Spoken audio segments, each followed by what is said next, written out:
Well, it's official, Rachel. Caroline, KK Harvey to Vancouver, just as we all imagined it would be. But that doesn't mean the PWHL draft was without drama and a few surprises. But you were on hand, so we're going to talk about that. We'll do a high level recap of where each team stands, and of course, talk about some favorite moments that we had, me watching you at the draft on today's episode of At Even Strength, which is a part of Black Rosie Media. We are doing deep dives into women's hockey, not just the PWHL, but we talk also about the college game and the international game, the whole diaspora, if you will. But happy Juneteenth to everyone, or Juneteenth weekend. We're super excited to get into the insights and analysis as it relates to the PWHL draft. And Rachel, why don't we just start with round one? You did a great recap for Black Rosie Media, or for At Even Strength, and it's on Black Rosie Media and At Even Strength socials. But let's do it again. What stood out to you with regard to round number one? Yeah, it was really interesting because I feel like the first overall pick, Caroline Harvey, was a no-brainer, even though Kara Morey said otherwise post-draft, that it took like a while and a long process to get to that conclusion. And then obviously they didn't know they had the first overall pick till the end of the season. But that being said, after that, I really think there were a lot of surprises here.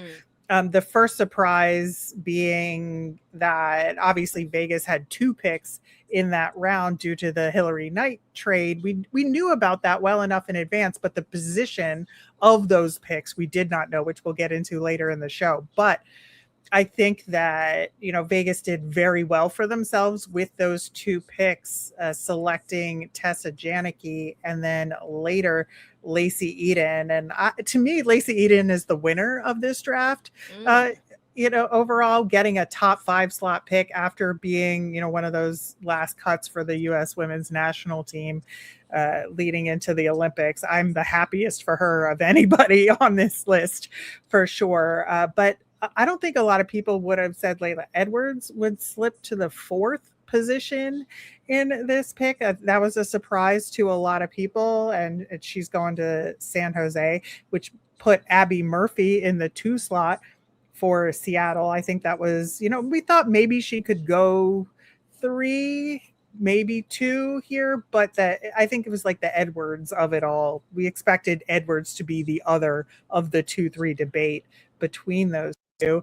Right. And I honestly just want to stop there for a minute, because I think also the surprise here for some is the conversation that honestly people have about Britta Curl, and is Abby Murphy from an off-ice perspective a cultural fit with Seattle. So I think that also was surprising. Yes, I do think that she's a top 3 draft pick. I actually shout out to Madison Packer, who did have Tessa Janicki in her top 3 and did have Layla Edwards falling in a conversation I had with her on the We Need to Talk Now podcast on CBS Sports. So I think that, we were starting to see murmurs. Other experts also had Edwards at potentially 4. I still, again, Abby Murphy, one, for the cultural fit, but also Seattle on the defensive side of things, with no Kayla Barnes now, could have used a solid and especially tall defender as a top pick here. Yeah, I think so. I think from a hockey perspective and a cultural perspective, the Murphy selection was, I think, a head scratcher. Like, it's not wrong. I think if you're going BPA in this draft, it's not a bad pick. It's just like when you think about the circumstances around Seattle, both on and off the ice, it doesn't make sense entirely here. And then especially when you have like post-draft Megan Turner goes out of her way to emphasize her character, and that people, spoke highly of her whenever asked, and all of that, and that character is first and foremost in her mind when selecting players. I think that's what makes it interesting. Like, you can call her a generational hockey player and say she'll change the way the league operates all you want, Megan Turner, but we all know there's this cultural fit aspect that's hanging over your head, and the culture that the Seattle Torrent fan base has built in its first year, and that they don't fit together. And to not really acknowledge that, or to kind of go out of your way to say, no, she's a good person, really, like, it just felt wrong in the moment, I think, from the fan base perspective. And you know, wrong or right, listen, here's the thing that I wish people would designate a little bit more, and maybe I am taking liberties, not really. I mean, Rachel, you know me well enough, but I do want to emphasize that I'm saying this on Juneteenth. If you know the history of Juneteenth, then you know that Texas, Black enslaved people in Texas, it took over a year after the end of slavery in the United States for enslaved people in Texas to be freed. Not because of some logistical error, but because of racism and the fact that it was like, well, maybe if we don't say anything, we can get some more free labor out of folks. So I just want to put this into context in what I'm going to say. It is one thing to have different political views. It is one thing to uphold certain values, and especially, or not especially, I don't want to say especially, it is completely fine if you want to uphold values because of the religion and what you practice. Those things, people make choices all the time. Seventh-day Adventists don't turn on the radio from Friday night until Saturday night, as an example. But you know what the difference is between those things and some of the things that are being upheld by questionable athletes that we hold to account when it comes to these things, is that those things, whether you decide to, you know, engage in consumerism or turn on electronics, is not directly related to marginalizing and harming and perpetuating harm on specific communities. Those things are not the same. And so, yes, this to me is all related. And so when you say this person is a good person, or even, you know, we in our Slack channel over at Black Rosie Media, we're talking about the statement that the NHL released about Babcock and saying, what was I want to pull up the term, because this was some really roundabout language that really burnt my grits. You know, you go out of your way to say that the league has completed its review. Our investigation has concluded that even in a light least favorable to Mr. Babcock, there is no current basis to restrict his employment in the league. Like, to me, that is just saying, we heard you and he still can have a job.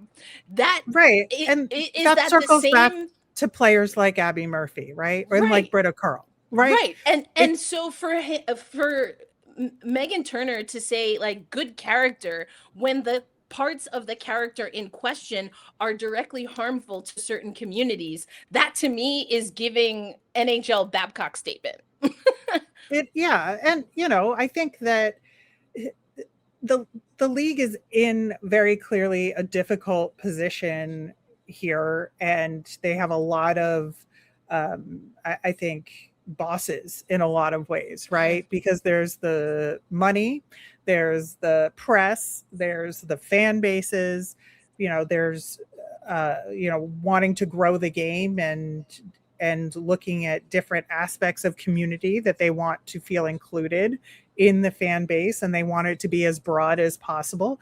And you're going to ruffle some feathers when you do that. And this is a feather that has absolutely been ruffled. And especially when you have a lot of new fan infusion here who may not be familiar with some players' histories, may not be familiar with the foundational aspect of the fan base of this league and what it represented, those things come into conflict. And so you're going to have moments like this where people are like, oh my God, Abby Murphy, incredible hockey player. Definitely. Is she a generational hockey player? Could be, when all is said and done. Like, can't argue with her as a hockey player, right? She's done some magical things. She had one of the most highlight reel assists of women's hockey history this year, right? So, and I don't want to deny that and pretend that that's not there, but it, like, there's these other issues to also make sure are heard in the conversation. Yeah, 100%. That notwithstanding, Abby Murphy does indeed, it's factual, goes number 2 to Seattle. That brings Tessa Janicki, as you've already mentioned, to Las Vegas. And we'll kind of talk about the roundup and which teams we thought did well, And we'll also talk later on the show about the draft order, which definitely ruffled some feathers. We'll have that later in the show. Layla Edwards to San Jose.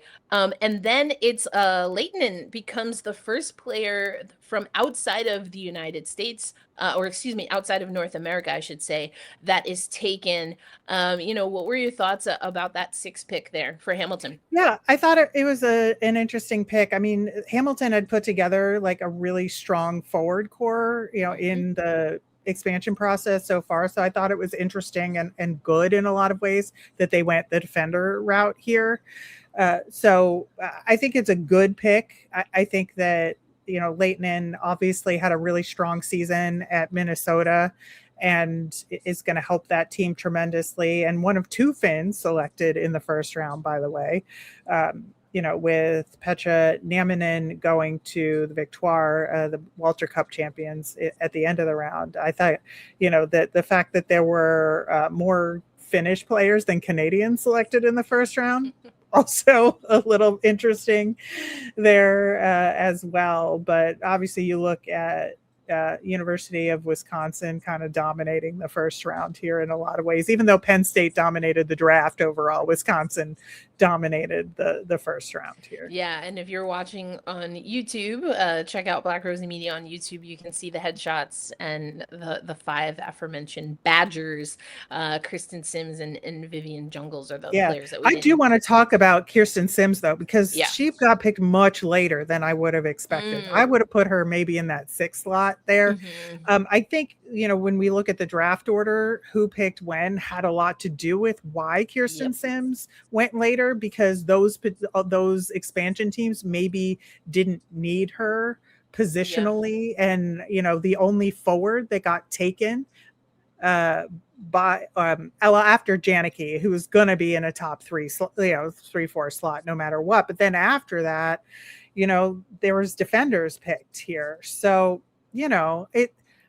who knows what the ultimate strategy was, but I would have expected Kirsten Sims to go earlier. That's for sure.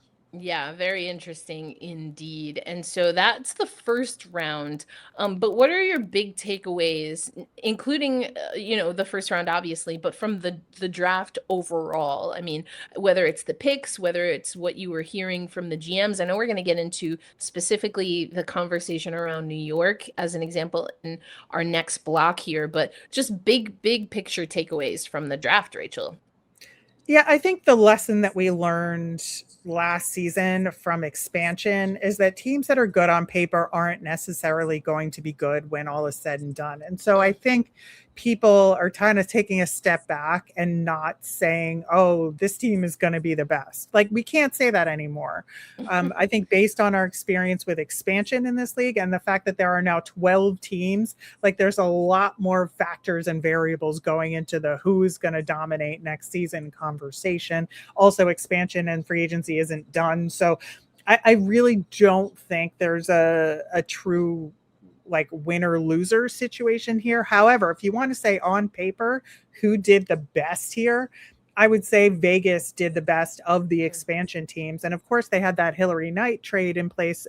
And then with the randomness of the, draft order, they wound up with the 3rd and 5th overall pick. And of course, getting Lacey Eden and Tessa Janicki, I mean, they're off to a run and start. And that's like outside the players they'd already acquired through the expansion process.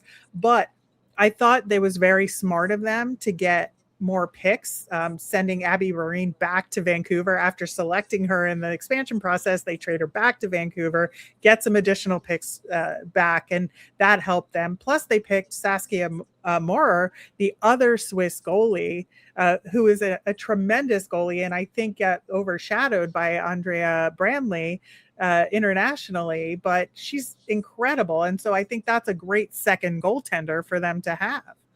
Yeah, and I know we're going to talk about like favorite moments, but since you mentioned Braendli, I think we have to talk about it, right? Detroit did not have a first round pick, so the crowd had to wait until the second round. Little rough for them to wait, yeah. Yeah, they had to wait until the second round, but it's always fun when you have a draft in a city. and to hear the crowd reaction. What can you say about the atmosphere before the first pick ever for the Detroit expansion team and then after the pick? It was absolutely incredible. It was electric in there, and literally electric, because they had handed out bracelet lights. And Nice. so which changed color depending on who was picking, which was I really love cool. that. So Like it you're like at a lit, it was concert like, or something. yeah, yeah. So it was like multicolor in like the general moments, but when like, a team was picking, it would like light up all red for Detroit. And I just thought that was super cool. Like one of the many great things they did presentationally in the weekend. And then you have Manon Rhéaume, legendary goaltender, and she's up on stage and they select Andrea Braendli, goaltender from the Swiss national team, goaltender to goaltender, just like one of my favorite moments of the whole night, because and I was like sitting there up front. Braendli was literally sitting 10 feet behind me. The hugs with their family, and just like the way she lit up, the way everybody around her lit up. And she was by far, I think, my favorite person at the draft like draftee, in terms of, taking in the whole experience and, what she had to say at all the different events. And so to see it culminate in that moment with Manon Rhéaume was just like gorgeous, absolutely gorgeous. I love it. I mean, it was exciting to see. Again, if you are following Black Rosie Media or at Even Strength on TikTok, you saw some of the images that Rachel was able to pick up. And again, Braendli right behind you. So it's almost like it looked like the media workspace on the floor was kind of in the pit, like the media pit, if you've ever been to a concert. And then in Well, it was in a theater. It was at the Fox Theater, so it was literally right. where the pit orchestra pit was. Oh, And right. That's more apropos, right? Yeah. So Not there an was like a arena pit, but an platform over orchestra it. pit. Yeah, there were moments that it was actually shaking, because there was like this Oh platform man. over the dead space of the pit. It was a little crazy, but it was an excellent vantage point to see all of that, to see the picks happen, to see the reactions happen, and just some incredible moments. But that was definitely a highlight for me. Okay, so let me ask. It seems like an obvious question, perhaps, to ask. Was this just kind of divine in the timing, or do you think it was maybe a little manufactured that the GM of Detroit, with the first ever pick, who happens to be a historic goaltender, goes with a goalie? Like, was this the right pick from an X's and O's roster construction? I mean, yeah, I think it was the right pick. That's the thing. Is like, I think, why not both? Like literally, why not both? I think that if you looked at the other teams in terms of who was going to pick a goalie first, there was only one other team that could potentially pick a goalie in this draft, and they did not in the first round. And Detroit had that third pick in the second round, and so it turned out to be an obvious pick. But yeah, there was really only one other pick that I thought there was a danger of her getting taken in, and it didn't happen. So, and that was of course the New York Sirens, Right. and they went with Emma Peschel, a defender, in the first round. So I think it was meant to be in a lot of ways. Another thing that you noted, and we talked about the Finnish players going in the first round, but we continue to see an increase in international players, which is really interesting because elsewhere on Black Rosie Media, we've been having this conversation in women's basketball about the growth of women's basketball, especially with the increased salaries, and if international players are quote unquote taking jobs, but more specifically from Black women, which again, very coded language that's been going around the interwebs, and there's definitely levels to that, but we've been having that conversation over at Black Rosie Media, and we have a roundtable that we're going to be posting on YouTube. More on that. You can also read about it in our women's basketball roundup. But we know that hockey for a while has been the way to watch women's hockey, has been at the highest stage, has been at the international level, women's world championships, but more specifically the Olympics. And we've also seen, it's been over a decade now, Rachel, that top international talent has been coming to play also in the NCAA. So I don't think it's the same conversation, but when you have a North American league, there's always that conversation as to whether, in my opinion, international players are considered adequately when it comes to comparing them to North American players, when it comes to who's considered quote unquote elite. And why does that matter for a draft? Well, because if elite equals North American, then you're not always going to see high level international talent taken early in the draft. But it seems like maybe the tides are shifting a little bit in the PWHL as we get ready for season 4. Yeah, so I think this is what the progression has been with international players. Year one of the PWHL, there was a lot of skepticism and doubt. And so they didn't come over as part of that, right? Mm-hmm. Year two, I think there were some, because some of them were already playing over here in university hockey, right? Mm-hmm. And we had the first entry draft, right? Right. But then year three is where it exploded. And that's where we had like the Russian infusion. There was a lot of the Czech players that came over. Right. And so this year 4 of the league, you see it kind of be almost looking at it like a wave, right? So the wave came in last year and then the tide went out a little this year because we had the big bulk of the players that hadn't yet come over came over. But now this is a regular year in terms of international players, right? So and there's like some that already played in the university system in NCAA hockey and some that still play over in Europe. And we saw that with Petra and Yaminen came over and she'd been playing in the Swedish league. But you look at Nelly Lehtinen playing at Minnesota. So and there's like 2 groups of international players that play at NCAA and players that play in Europe. But this to me is a regular year of outside North America, but notably not a lot of Russians, right? We only had 1 Russian and it was a goaltender that was selected. So, it's just going to vary year to year depending on what's going on with the league and what's going on with who's already come over for college hockey. The other side of that, Rachel, that I want to talk about is that the entry draft we overwhelmingly see as for younger players, right? Whether they're playing in college or whether they've yet to make a North American pro debut of some sort. That being said, the way the PWHL has done eligibility, we've also seen players that have played in previous professional women's leagues, both abroad and in North America, also declare, air quotes, for these drafts. Now, how much of that do you think is a true declaration and expecting to have their name called, or is it more just a declaration to GMs like, hey, I'm interested, give me a call? Yeah, it's it is interesting. I don't know what the long-term effects are going to be here.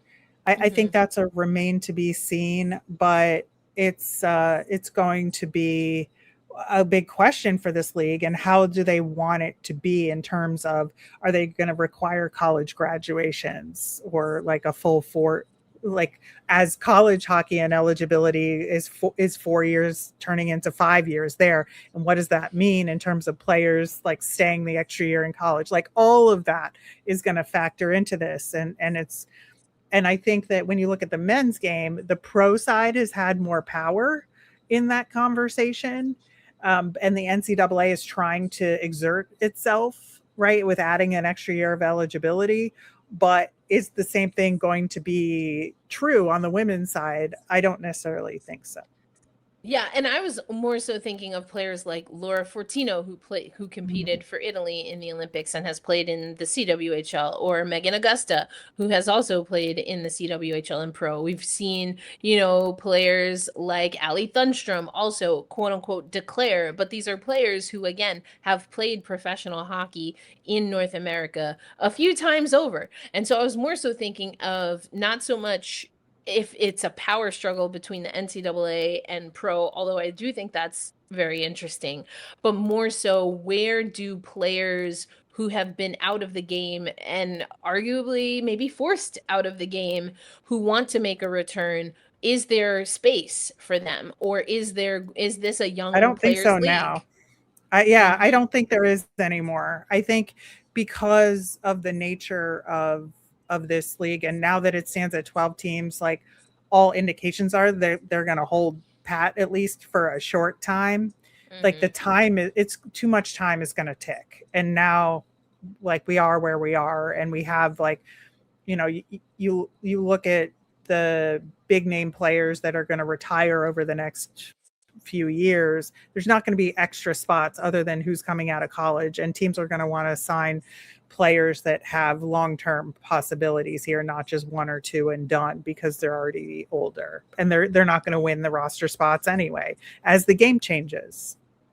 I they, mean, they I don't don't know how know to that I play the younger 100% person. agree that they can't win roster spots. I think it's an extreme bias that we see, but what we know about specifically women's sports is that women peak much earlier, and there's more potential for longevity from a physical perspective, where the longevity ends and where you kind of, wilt on the vine is because of the opportunity. So that to me is going to, I don't know that we have, I think you're right. The answer, what you said is right for now. I don't think that that's necessarily in all, and never, nothing is, almost nothing is ever an all right thing. But I think there are cases where you could find a really high level talent that's an outlier, and we've seen that happen in pro sports through and through. And I just wonder, I get the And sense that's the because, international factor, I think. It's going to be somebody right. who excels in the Swedish league that is going to then come over Well, that's later, not or even what I may was thinking. I mean, you yeah. also have Olympians, right? Who are, yes, they play internationally, but some don't play internationally, but they're good enough to be Olympians. Like, I think that to me is going to be interesting to see. I think you're right in that that's the answer now. And I think that just based on what we know about women and how they mature, but also what we've seen and how other teams can be successful by going with outliers, to build a team that is, because with more experience playing hockey, you can clean up some of the things, particularly that I see on the defensive side of things.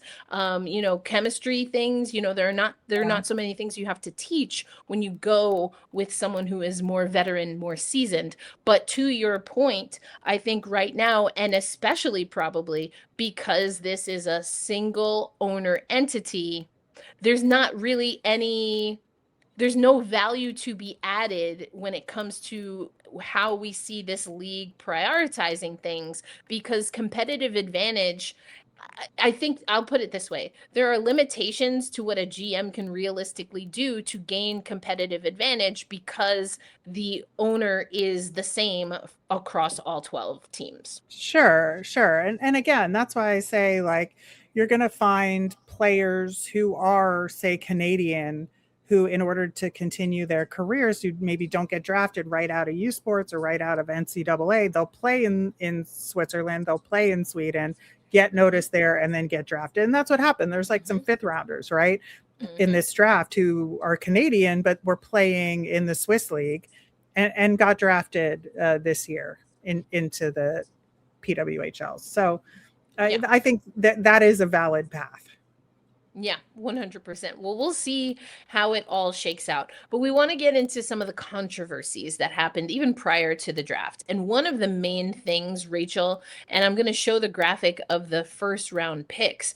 But before I do that, let's talk about the gold plan, right? The whole premise of the gold plan is that you want to prevent tanking. And so what you do is once a team has been mathematically eliminated, they have until the end of the regular season to get as many standings points to then earn the number one pick. Now, perhaps we should have asked clarifying questions, because I will say my assumption would be then that anyone that was in play for the gold plan would then be ranked by, you don't win the number one spot, but you still are in contention for what we call a lottery draft pick, because you were eliminated. I mean, that's how things work usually.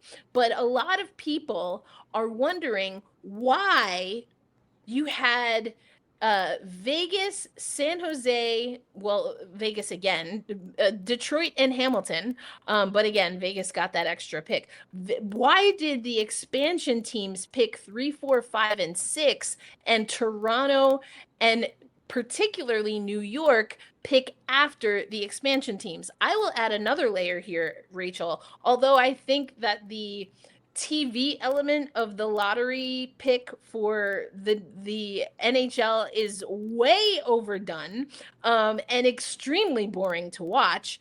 At least there is transparency with those little bobbling balls on who gets the or I should say what the order is.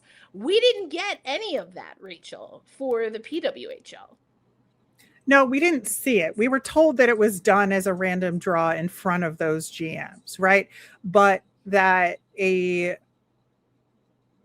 decision was made prior to that random draw that it would be the two teams that got gold plan points first, right? Followed by the expansion teams, followed by the two teams that did not make the playoffs but did not earn gold plan points because of the tail end of the season being so close. Mm-hmm. So that was a decision that was made at a higher level. And, you know, you can agree with it or disagree with it, and you can argue what's fair and what's not fair. When you have 4 expansion teams in a 12-team league, things are going to feel unfair. And I don't know that there's a way to make it truly fair. Honestly, I'm trying to be objective about this, knowing that I understand that New York and Toronto fans were really upset by it, and I respect that and I completely understand it. But is there a way to make this whole thing truly fair in this process? No, there isn't. Sports are never truly fair, and so I think that it's hard. I can understand why the league's in a very difficult position, and I can disagree with it, and I kind of do. I think that Toronto and New York were sold a bill of goods, to be honest. I think that it was just the timing of it that made it seem a lot more unfair, that they really should have established this draft order much, much sooner instead of incorporating the expansion process to date into the decision-making process. And that's what I feel was wrong to do. And I think that you were, posting live on Blue Sky also that the league had done that, random drawing, which was not made public, but with the GMs, but they did that after the phases for signing, for the signing window had happened. Now that to me also seems strange. Why did we need to wait until the signing window or even phase one? I think that should have been a pre-phase 1 thing, because then there's absolutely no bias and you eliminate people saying, hey, look, the fix is in, folks. Why couldn't that have been something that happened before this signing window in phase 1? Yeah, and also, you never know. Would it have changed the whole Vegas, Detroit, Hillary Knight trade situation if Detroit had known they were getting the 3rd overall pick when all was said and done?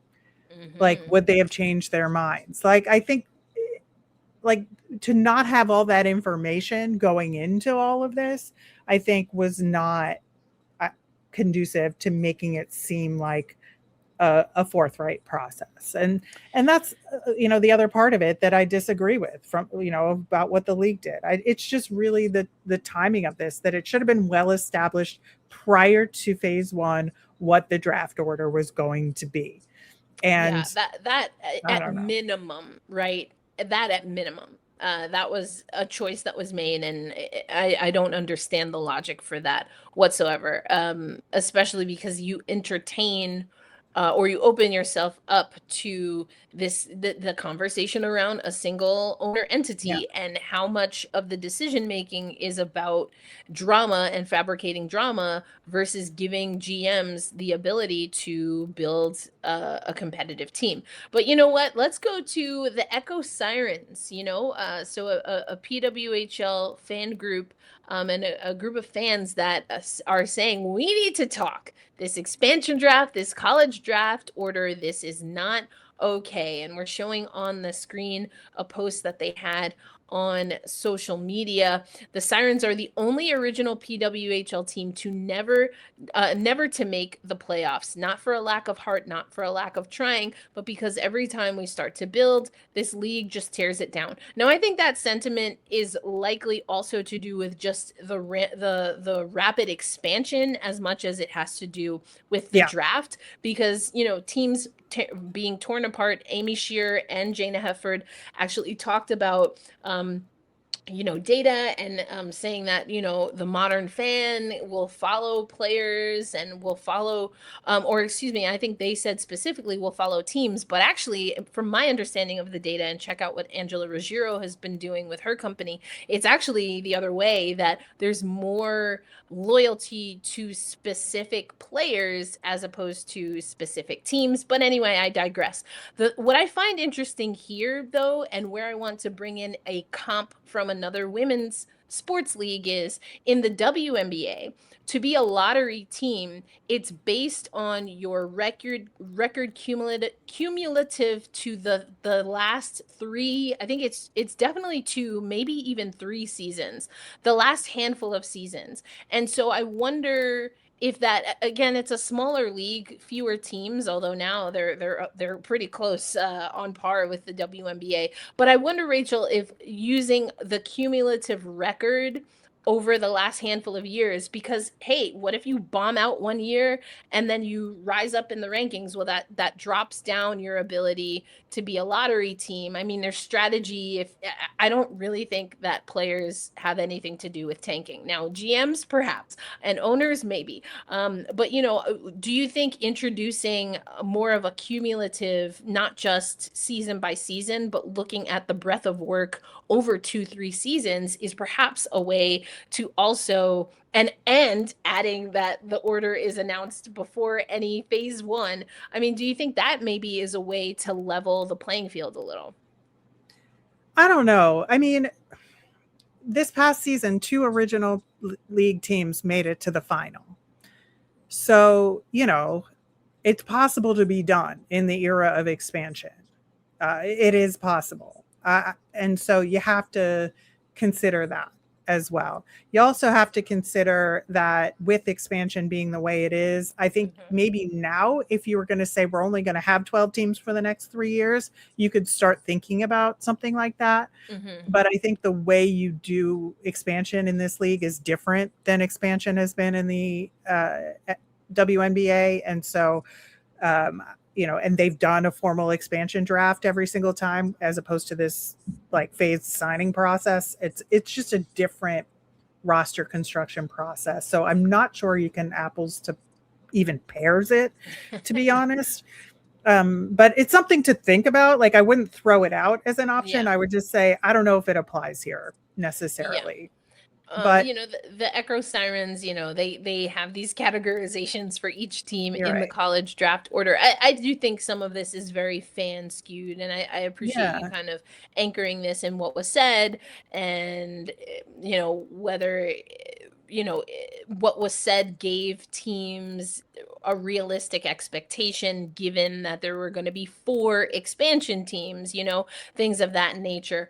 You know, what did we hear from New York publicly at the draft? I mean, did the team itself, because I remember when we were at exit interviews, it was very clear that at exit interviews at the time that the coaches the players, and Pascal as the GM had no idea what the expansion process would look like. We had seen reports, but there had been nothing finalized. So, you know, I think also, again, the time and the rollout of this has been challenging. That, I think, is fair to say.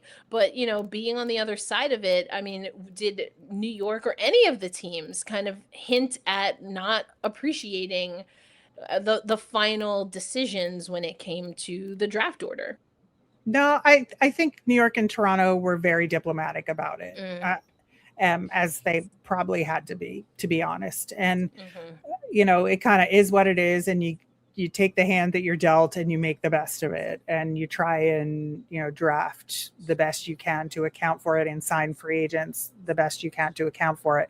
Where I think that like Toronto and New York, more New York, I would say, than Toronto, but only slightly less so, like, have a problem here is that, and with Toronto being a marquee market for for Canadian hockey players, and a lot of players are from there, and they're, the cost of living isn't going to be as much of an issue because a lot of these Canadian players are from Toronto. And so there's like a built-in social safety net around that. New York is not a market that the women's pro hockey players are from. It's just not. And so there's a lack of familiarity with the market. There's an extremely high cost of living here. And when you have your average salary still so low, even with the housing stipends, it makes it an extremely difficult market to attract free agents to. And so as part of this expansion process, it was near impossible for them to get marquee players that were available because it was going to be easier for all those players to go elsewhere.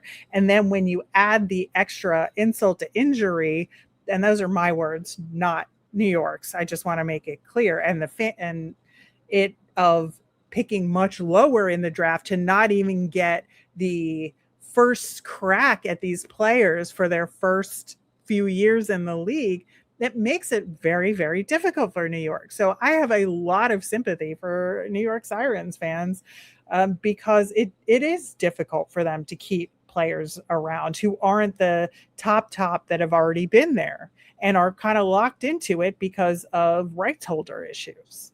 Yeah, that's really interesting. Also, the Echo Sirens noting that publicly this draft order was announced 2 days before the drafts. That also seemed like the wrong choice. Now, whether internally, like we said, should have happened before expansion started. Yeah, like that, and did teams know before 48 hours? But I mean, just that's kind of wild also.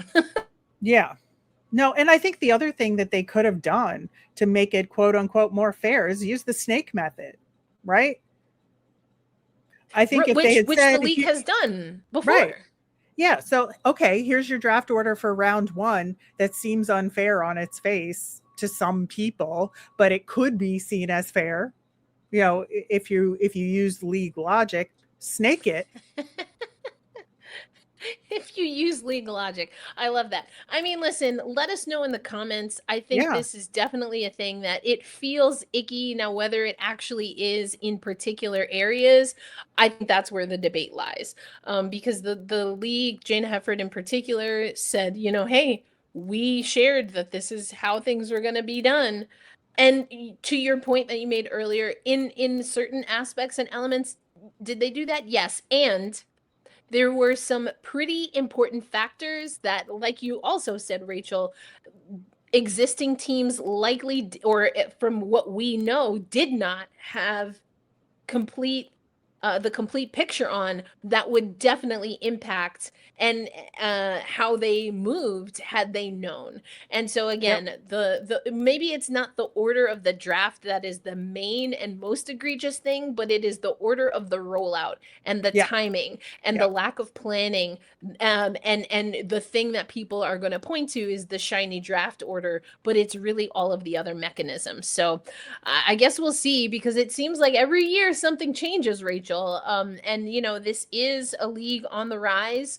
There's so many amazing things, but we've talked about it before. This league does prioritize, and I'm not saying it's a bad thing. They prioritize the presentation, and women's hockey has deserved this level of presentation and more, even at the Olympic level, and haven't had it for years. But this is a question. I don't know what the answer is. I think you can point to a few different things, maybe as part of a case study, but is that at the cost of what are foundational, fundamental things to make the experience for the players and for the staff professional? And I think that's a question. Yeah, I think it absolutely is. And again, I don't want to discount how great of an event that draft was. It was a phenomenal event. Just the atmosphere was so fantastic and fun.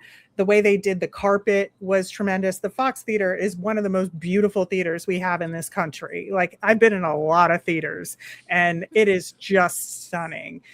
And the way they did it logistically in terms of, having the carpet in the lobby and coming down a gorgeous staircase, and having media availability and photography and fan access. And there was a PWHL store in the lobby of the theater, so fans coming in could buy merch. The Detroit merch sold out like in seconds there.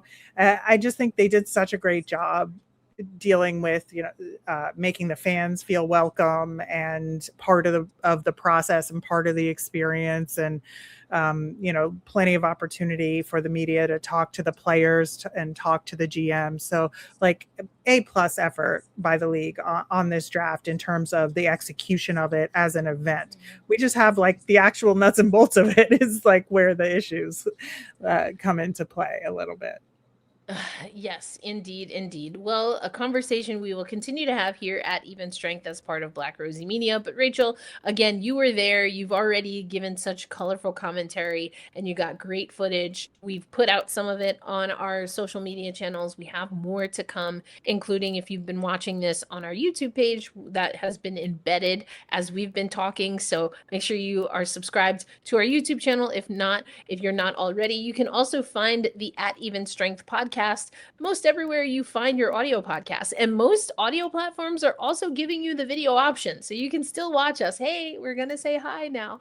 These are our smiling faces that you get to see when you listen and or watch on video. But as we close out this episode of At Even Strength, Rachel, let's talk about, what were some of the just your favorite moments of the draft and the draft coverage. I think for me, watching at home, the reactions, we've already talked about one of them. I mean, Detroit's first ever pick, that stands out.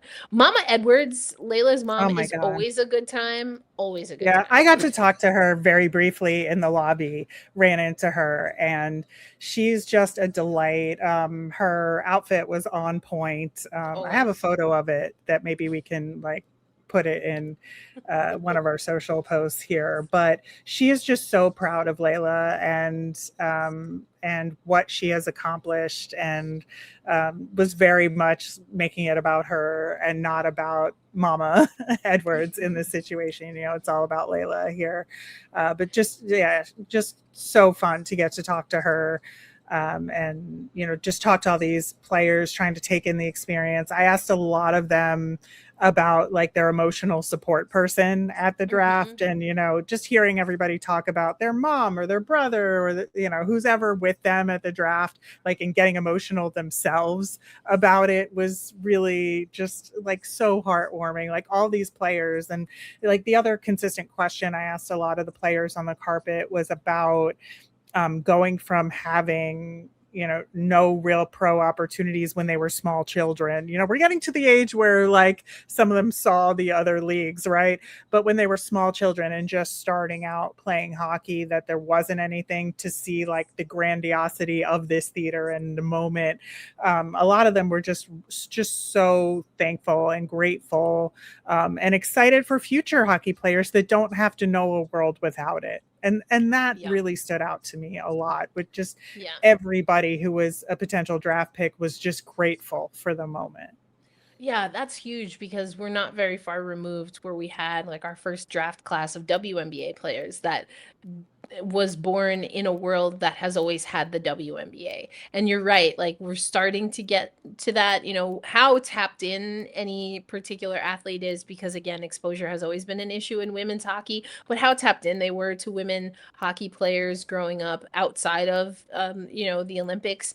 I think it varies, but it's definitely cool to see. Also, just shout out to Mama Edwards, who had so much pride and joy also seeing KK go first overall. You caught a great video. We've posted that on our socials. That was amazing.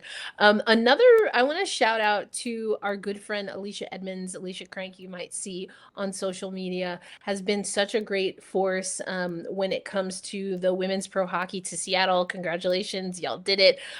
But, Alicia and Katelyn Roberts, I believe it is, right? Who was selected by New York, had a really great moment. And Alicia just shared the transparency of being, at least at the time, and I was not able to attend this draft. So I'm not sure what the overall demographics were for the media there, but overwhelmingly, and still, there are not a lot of, as I like to say, melanated people covering women's hockey or hockey overall, and specifically not a lot of melanated women. And so Alicia being there and having the opportunity to ask Katelyn about being from, or Katelyn's response about being Katelyn, from Texas, going to Minnesota, the state of hockey, learning quickly that the ice sports were a big thing coming from Texas. What a transition. And just how she's gone out of her way to incorporate and learn about community groups and other groups that are really trying to uplift and elevate melanated hockey players and families in the sport. I really love that interaction. Yeah, and I was at that post-election presser and was glad Alicia was able to be there to ask that specific question, especially, as we get like 6 or more Black players drafted into this league. And, there were a few in this draft, and it was so good. But again, I was also grateful that Alicia was there to ask that question in particular. I asked her the hockey question about incorporating her game into Greg Fargo's, kind of power forward oriented system. And, I'm excited to see what Katelyn Roberts can do feeding the puck to Sarah Fillier and, to Casey O'Brien and all of that. I think Katelyn has a real shot, even though she was, a lower pick. I think she has a real shot to be part of this team, but she was just one of the many standouts at this draft for sure. And we didn't even talk about the awards either, but I know. Well, we have a great summary of the awards also on social media. But it was a Boston affair. But I did love the clip that you got, Kris Sparre, and we haven't posted this one yet, but make sure you're following Black Rosie Media and at Even Strength specifically on TikTok, because Kris was pretty transparent and very open about this being the decision that is to go from Boston after the success they had to where is he? Hamilton, right?